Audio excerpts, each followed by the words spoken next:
money lacking. Put your motherfucking family in your bread first. Who the fuck? Them damn Indians. They call every 2 motherfucking seconds. God damn. Nigga, scamming ain't still jugging like that now. Come on. Y'all Indians niggas need to grow up. Grow the fuck up. And I don't like hundreds if it ain't blue. That's a 10, you can hit it with a like 2. I like butter on my steak and my rice too. MrBallen, MrBallen, MrBallen. The most extreme story of revenge I have ever told. Revenge is such a strong, fudging word, dog. I don't know about you, but when I hear the word revenge, it just puts me in a spot where it's like, hey, do I really feel like this person is wrong? Because they're just responding to something, retaliating to someone who done something to them. But you got to understand, sometimes people, more than likely, someone is not going to respond to the same caliber that you're going to respond at. They may just take it to the extreme, dog. But either way it go, though, the most extreme story of revenge I've ever told by MrBallen. Yo, you want to check out the original video? All right, that's the wrong. Today's story is yet another reminder that the woods, especially at night, are not a safe place. But before we get into that story, if you're a fan of the strange, dark, and mysterious delivered in story format, then you've come to the right place because that's all we do, and we upload once a week. So if that's of interest to you, please purchase a huge billboard that's located right across the street from the Like Button's house, and every month put on it a new spoiler for one of the Like Button's favorite TV shows, movies, or video games. Also, please subscribe to our channel and turn on all notifications so you don't miss any of our weekly uploads. Okay, let's get into Because you really today's can't story. not look at that, boy. Stupid.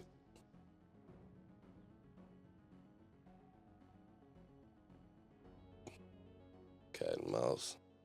So that was what he showed. It was about to be a chase then, huh? On the afternoon of December 6th, 1997, a man named Yuri Trush drew his rifle and crept silently through a remote forest in eastern Russia as he and his team of 3 other armed men and his dog followed this trail of pink snow. All of the men and the dog were on very high alert because they knew someone or something was out in these woods watching them. After walking for a while, Yuri and his crew spotted a small cabin up ahead in this clearing. This cabin, they knew, belonged to a guy named Vladimir Markov, who was a hunter who had gone missing recently, and that was actually why Yuri and this crew were out here. They were searching for Vladimir. But as Yuri and his crew got closer to this cabin, Yuri couldn't help but feel really terrified. Yuri was a 47-year-old big-time weightlifter, an ex-military guy who was also a seasoned hunter. I mean, this is a tough, strong guy. But as he walked up on Vladimir's cabin, it was super obvious that something horrible and violent had happened here. All around the scene was pieces of broken furniture. There was a ceramic sink that was shattered outside and the pieces were everywhere. There was a bunch of beehive boxes that had been badly damaged. There was the shed that clearly had been ripped to pieces. And also all over the area outside of this cabin was blood. And this pink trail of snow, this blood trail they were following, led right up to the front door of this cabin, where there was also a big streak of blood on the front door. Now, even though Yuri was scared to go any further, he knew he was in charge and he had to go and look inside that cabin to see if maybe Vladimir was there. And so Yuri walked into the bloody clearing. He made his way up to the front door of the cabin, and with his crew right behind him on the porch, he used his rifle and pushed the door inward. Now, at first, Yuri didn't see anything inside the cabin because his eyes hadn't adjusted and there were no windows, so no light was coming into the cabin. But after a second of Yuri kind of standing in the doorway with his rifle to make sure there was no threat inside the cabin, his eyes adjusted and he realized Vladimir was not in there. And in fact, the cabin looked abandoned. So Yuri stepped inside and he looked around, and immediately he noticed all the walls inside this cabin were covered in these deep gouges and scratches. And then he looked on the ground and he found more wrecked furniture and lots more blood. But in a weird way, this actually gave Yuri some hope that maybe Vladimir was alive. He might be badly hurt, but if he's not here, he must be somewhere. And so Yuri turned around and he walked out of the cabin, and right as he stepped onto the snow with his men and his dog right behind him, 3 things happened practically all at once. The first thing was Yuri's dog began whining uncontrollably and running in circles. And number two, there were all these crows in the trees nearby that just like all at once suddenly flew into the sky and disappeared. Beast? Because I was thinking of a serial was killer. This unbelievably loud growling sound that seemed to be coming from somewhere really far away and also somewhere really close. It was like the forest itself was growling. 5 days earlier, on December 1st, the soon-to-be missing hunter, Vladimir Markov, decided to give up on another unsuccessful hunt, and he slung his rifle over his shoulders and he lit a cigarette under his big bushy mustache, and he and his 3 dogs turned around and began the slow walk back to their small cabin in the middle of the woods. Vladimir was really frustrated because he'd been staying in this cabin in the woods, away from his wife, away from his family, to try to hunt some game and bring some meat back, but so far, he hadn't caught anything. But as Yuri and his 3 dogs kind of rounded a corner in this forest, he spotted something up ahead that was like an answer to his prayers. He saw there was a dead boar just lying out in the middle of the forest, and it was in this big pool of blood, and there was still steam coming off of the body, which meant this was a fresh kill. And so Vladimir raised his rifle in case whatever had killed this animal was nearby. Yeah, because you but don't know when if he it's didn't see human anything, or a he beast. just went with his dogs over to the carcass, and he pulled out a hatchet, and he cut off 2 big haunches of meat from this boar. Now, Vladimir knew it was totally in bad form to steal another potential hunter's kill, although he didn't know if a hunter had killed this boar or if another animal had killed this boar, but he still felt bad about what he was doing. However, Vladimir was desperate. He didn't have any meat, and here it was, so he took the opportunity. After Vladimir had wrapped up this meat and put it in his bag, he and his 3 dogs jogged the last few miles back to the cabin, and when they got there, it was basically pitch black outside. Now, Vladimir was not scared of the forest at night, but he knew there were predators out here at night, so he needed to act quickly.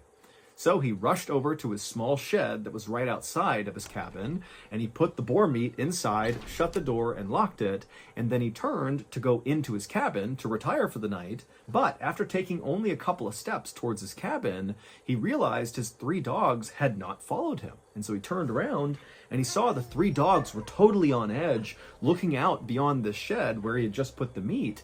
They were kind of looking out into the dark forest. Now remember, he's all alone in the middle of the woods here. It's nighttime, there's no visibility. Remember, he's all alone in the middle of the woods here. It's nighttime, there's no visibility. And so Vladimir grabbed his flashlight and he shined it kind of roughly in the direction that the dogs were looking, like they had seen something. And he's shining his light, but all he sees are just dark trees and nothingness. There was nothing there. Vladimir did his best not to panic, but he couldn't help but feel like there was a predator nearby and his dogs had picked up on it, and so he just wanted to get inside the cabin and shut and lock the door as quickly as possible. And so he began backing up towards the door of his cabin while calling his dogs towards him, and 2 of the dogs followed. But a 3rd dog just stayed where she was and continued to kind of whine and growl and look out away from the cabin in this direction that all the dogs were looking. But eventually, this dog just took off running into the forest. Vladimir, who loved his dogs, screamed and screamed for this dog to come back. But the dog didn't. And so Vladimir just stood there with his 2 dogs in front of his cabin door, listening to the bark of this 3rd dog getting farther and farther away into the woods. And then suddenly, Vladimir heard his dog start to whimper. And then it was like the forest erupted with the loudest growl he had ever heard in his life. And then there was silence. Vladimir was horrified and just instinctively grabbed the 2 other dogs and stumbled into his cabin and shut and locked the door behind him.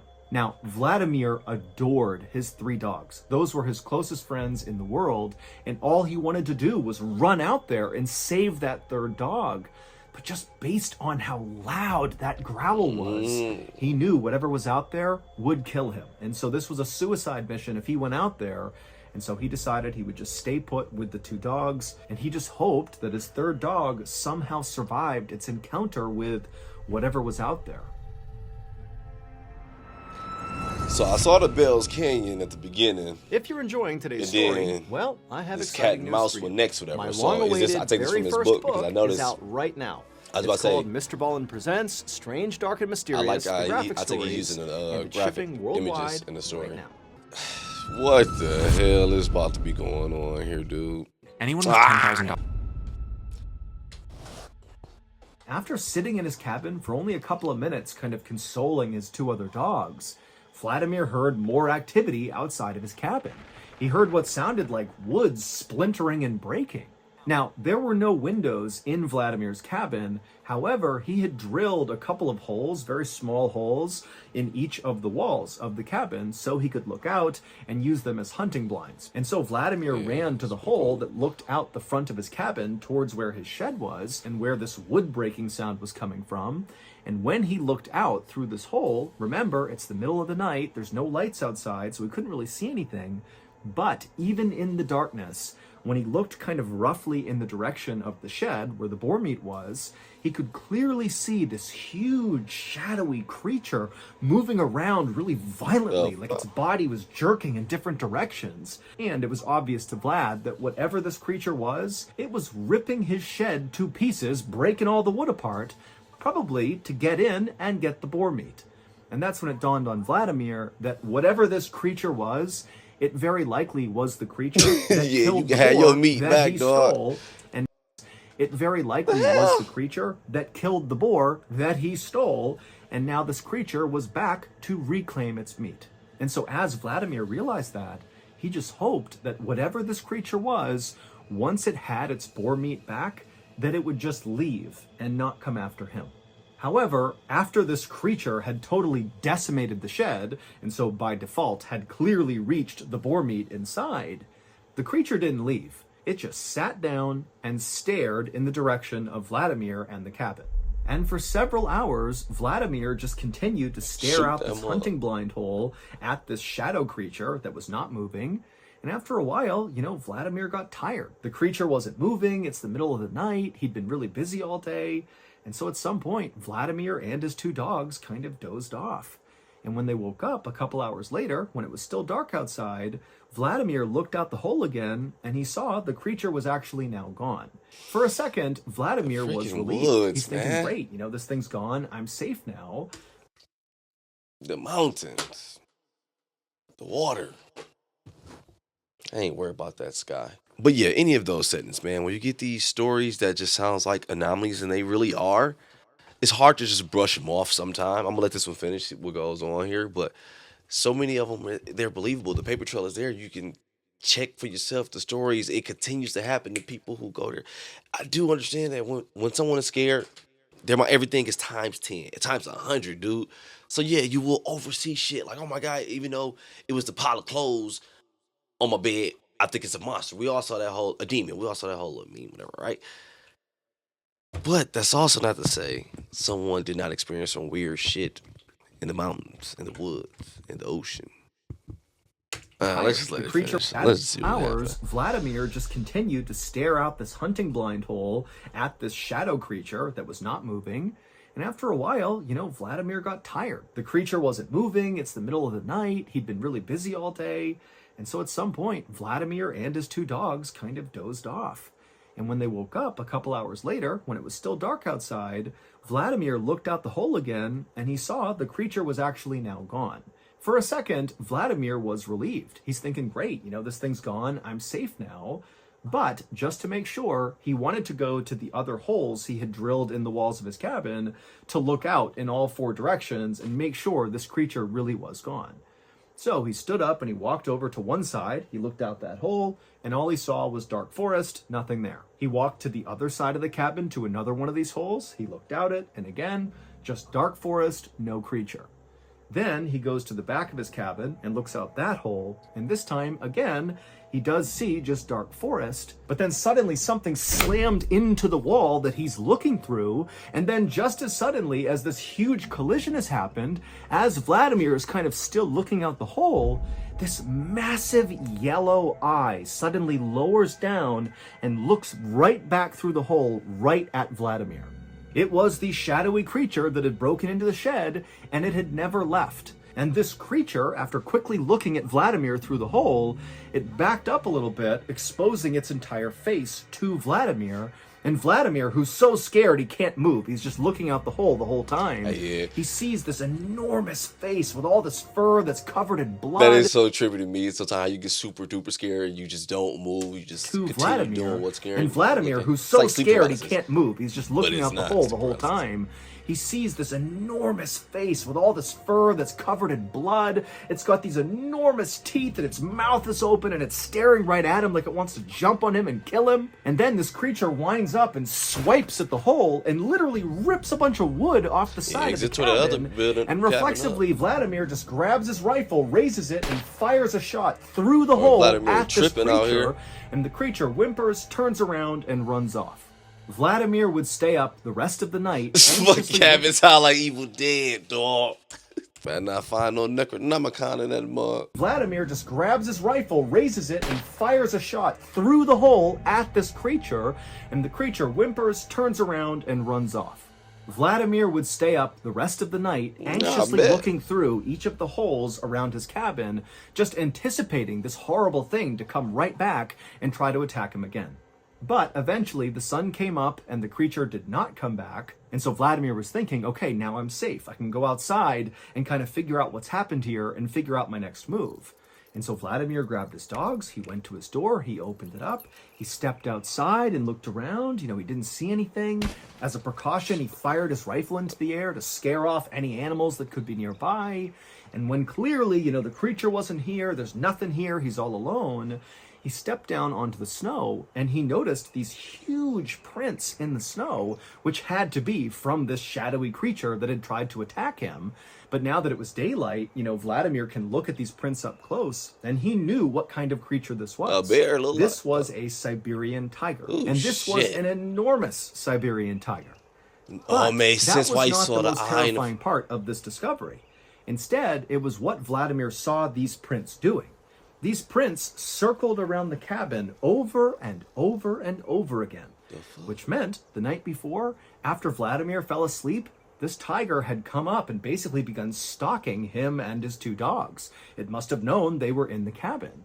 And then at some point, maybe the tiger saw Vladimir's eye inside of that little hole he was looking through, and the tiger tried to pounce. But Vladimir's thinking to himself, something's wrong with this Siberian tiger. Hell While yeah! Siberian tigers Try to are fucking certainly kill me, dangerous shit. to people when the tiger tried to pounce. But Vladimir's thinking Okay. I'm not gonna lie. I kind of enjoyed the way MrBallen took me on a twist here because I really got to think of some deeper shit. But they're like, nah, it can't be, to man. himself, We can't experience something's those here wrong yet. with this Siberian tiger. While Siberian tigers are certainly dangerous to people, they are not known for actively hunting people. That's not something they do. But based you on know these polar prints, and just generally based on what Vladimir saw the night before, it seemed very likely that this Siberian tiger was actively stalking Vladimir. But even though Vladimir was totally terrified by this point, the only thought really going through his mind at this point was going out and trying to find his missing third dog. He knew the chances of his dog still being alive were slim, but he had to go look. However, he knew he would need backup in case he ran into this Siberian tiger. So Vladimir put his two dogs on leashes, and then with them in hand, he began running towards his neighbor's house. It would take Vladimir and his dogs about 1 hour to run the 4 miles to his neighbor's cabin, and when he got there, he knocked, and his neighbor, whose name was Ivan, he opened the door, and Vladimir practically ran Ivan over, just trying to get inside of his cabin to safety. And then once Vladimir was inside and Ivan had shut the door and he's looking at Vladimir, and then Vladimir just kind of vomited out all the stuff that had happened over the past 12 to 24 hours. And at the end of telling Ivan the story, Vladimir asked him, "Would you please come with me to go find my dog?" And Ivan, he just stared at Vladimir and eventually just said, "No." And then, after a long, awkward silence, I'm not about to go Ivan against a kind of Siberian backed up tiger from to help you find your dog, man. Oh. And then, after a long, awkward silence, Ivan kind of backed up from Vladimir, like he didn't want to be near him. And then Ivan told Vladimir that Vladimir had been marked by the tiger, and now the only hope he had was getting as far as humanly possible away from this tiger, because that tiger is never going to stop, and it's going to eventually track you down and kill you. Vladimir felt totally let down, but he couldn't force Ivan to go with him, and so he said, okay, I understand. And then Vladimir left Ivan's cabin, he went back outside, and the instant he was back on the snow, one of his two dogs suddenly acted like they had heard something or seen something, and they took off running. Vladimir didn't have a chance to grab the dog's leash, and so he's watching as yet again one of his dogs is disappearing into the forest. Now, Vladimir did not chase after this second dog because he knew there was this Siberian tiger out there and he couldn't risk, running into it by himself. And so again, it totally pained him to watch his beloved dog vanish into danger, but he really couldn't do anything about it right then. And so instead, Vladimir spent the rest of this day going cabin to cabin all over this area, asking all his neighbors, please come with him to help him track down his dogs. But each of the people he spoke to just said no for the same reasons Ivan did. They said, Vlad, you have been marked by the tiger. I'm not going out there with you. And so finally, as darkness began to fall, I know he said it's not in the Siberian tiger nature to hunt humans, but being marked by it, can that really happen? Like you do something to piss it off or steal from it and it's bam, got its eye on you, like legit, it's going out there with you. And so finally, as darkness began to fall, because marking the tiger and his sound like one remaining dog thing. Just gave up trying to get help, and they turned around and began walking back towards their cabin. It was nearly pitch black by the time Vladimir and his dog arrived at the cabin, and when they got there, even though he could barely see anything, Vladimir knew something was terribly wrong. Vladimir's outdoor sink, which sat right outside of his cabin, was broken to pieces, like something had smashed it. And then also all of his beekeeping boxes had been broken apart, and there were obvious teeth marks all over it. Now, these two things had not happened when he had left that morning to try to go get help, which meant, very likely, the Siberian tiger had come back and done this damage, and very likely was still in the area. And so all Vladimir is thinking is, I have to get in my cabin as fast as possible and shut and lock that door. And so Vladimir grabbed his last dog, and very carefully he maneuvered his way through all the wreckage. He went up to his front door, and as he's about to open it up, he hears whimpering, and it sounds like one of his dogs who's gone missing, and the whimpering is coming from inside of his cabin. And so without any hesitation, Vladimir flung the door the rest of the way open, and he looked inside, and he couldn't see anything at first, but then he noticed there was this kind of pile of broken up furniture from the day before, and the whimpering appeared to be coming from underneath it. If that's the tiger dog. Over, and he began moving the furniture out of the way, and sure enough, underneath it, he finds one of his missing dogs who's been very badly hurt, but who is still alive and who is whimpering. And so Vladimir, he's so happy that one of his dogs is okay, and he grabs his dog. But unfortunately for Vladimir, this was a trap. Now, we don't know this for sure, but the leading theory is this Siberian tiger actually set this trap on purpose to catch Vladimir. It's believed that this tiger wounded the dog so the dog would begin to whimper and run back. At which point the tiger... Oh my God! Because that tiger could have killed that dog. Yeah. I think it is. I think that was part of the trap. This shit is wild because, man, a lot of animals are really smarter than what we think they are, dude. But legit, just wound you and just follow you, let you leave back home. Because, yeah, more than likely, the dog gonna go back home, whatever. Now, I'm here, and I don't even go into the house until you all go in. What the fuck? From the beginning, I ain't gonna lie. Now, we don't know this for sure. Alien, the leading theory mysterious is this nature Siberian story. tiger actually set this trap on purpose to catch Vladimir. It's believed that this tiger wounded the dog so the dog would begin to whimper, luring Vladimir out, at which point the tiger could pounce. 4 days later, that armed search party led by Yuri arrived at Vladimir's cabin. They found it destroyed with blood everywhere. They went inside. There was nothing there. They came back outside. And that's when Yuri's dog began running in circles and the crows flew into the air and they heard that deafening roar like the whole forest was roaring. Well, that was the sound of the Siberian tiger. Luckily, though, Yuri was not just some rugged outdoorsman. He was actually a member of something called the Inspection Tiger Unit, which basically is like a SWAT team that responds to tiger attacks. And so when Yuri heard this unbelievable roar, he just started walking straight towards it. But with every step Yuri and his team took into the forest, the roars coming from this tiger faded farther and farther away from them. But at the same time, Yuri began to notice on the ground little scraps of clothing. And so Yuri and his team, instead of trying to follow this roar, they just began following these bits of clothing. And Just these random scraps people eventually clothes. led them to a big clearing in the forest. And in this clearing were these two big red circles in the snow. And so Yuri and his men carefully approached these circles. And when they realized what was in them, they just stood there in silence. The In the center of the dogs. left circle was a heap of Vladimir's clothing, and then underneath them were just bits and pieces of Vladimir, like he was ripped apart into different pieces and kind of piled up in this circle. And in the other circle, the right circle, was Vladimir's head, and it had been completely skinned. And after seeing this, Yuri and many other people have come to the conclusion that this Siberian tiger attacked Vladimir just for revenge. That this tiger felt like, Vladimir was encroaching on its territory, it stole its boar kill, and then also Vladimir had shot the tiger, wounding it, which only incited the tiger more. And it still did all this finally after? The tiger laid a trap and caught Vladimir and ripped him to pieces and then displayed him for the search party to find. Yuri and his team would eventually find and kill this Siberian tiger. But by this point, the tiger had actually managed to kill at least one other hunter, and very much in the same way it killed Vladimir, by luring this hunter into a trap, and then pouncing and killing, and ripping the hunter to pieces, and then displaying them, basically warning other hunters not to come in. And while the death of this tiger certainly made Yuri and other people living in this area feel more safe, at the same time, Yuri has been told by other locals that unfortunately now, because of his brush with this tiger, he has been marked by the tiger, just like Vladimir.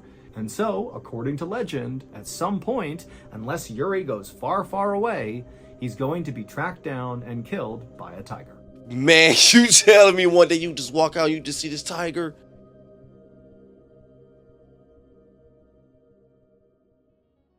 Just a reminder, What very first the book, Mr. So many freaking questions, man. I ain't gonna lie, dog. I'm saying rest in peace to Vladimir. I know how y'all be. It's the animal territory. It came into the animal territory. Yeah, but we humans, we gotta survive. We hunt, bro. He took a risk, made a mistake, man. He paid for that mug too, though, unfortunately, as we seen. But it trips me out because when you learn new ish like this, especially about animals, dog, at least to me, man, it's so mind blowing. When I learned about the crow and how they would remember you, and also I think I want to say what relay it to other crows and generations down when they got their eye on you, and to know that they can really pull this out, thug it out, do it. The fact that this was a Siberian tiger, it made more sense to me at that point of the story, listening to it, from what I was thinking it was, the whole alien and mysterious nature type ish. But then at the same time, the shit did not make sense to me, dog. I'm like, you telling me, so it found the meat in this cabin over here, meaning, yeah, so I know you over here, and then I see you looking through the little peephole. What the fuck? I cannot let this story go. I want to talk, dog. And what also was tripping me out was how strategic it was being. At least what people were speculating from how things were put together. But it's not like everyone knew in other cabins, like, yeah, you have been marked by the tiger. Like, this is a real thing. It's not giving up on you. And as we see, this really happened. So it really did not give up on them. It played out traps for the human. And normally the human plays out traps for the animals. I don't know. And it's so bad that I want to say it's wrong because this kind of goes back to the title of what we talked about at the beginning, whatever. Who's to say? Because to this tiger doesn't go by our rules. You don't have no laws. No, this motherfucker live by nature. Natural instinct for real. So the fact, out of respect for Vladimir, take him out of the story. Just speaking of what this tiger did, since this human stole from you, you're not going to stop. Even though you got your shit back, you're not going to stop until you're dead. And then when you're gone, let me put it on display so the other humans can see to not F with me. Like, this is wild as hell to know all of this I just explained came from a cat. I love when I can finish a MrBallen story and I can leave it saying great freaking storytelling. At least to me it was, dude. It took my mind on so many loops, whatever, had me thinking so much weird-ish, whatever. But hey, I'm gonna go ahead and get up out of here, man. Yeah, I catch you all in the next MrBallen video. Adios.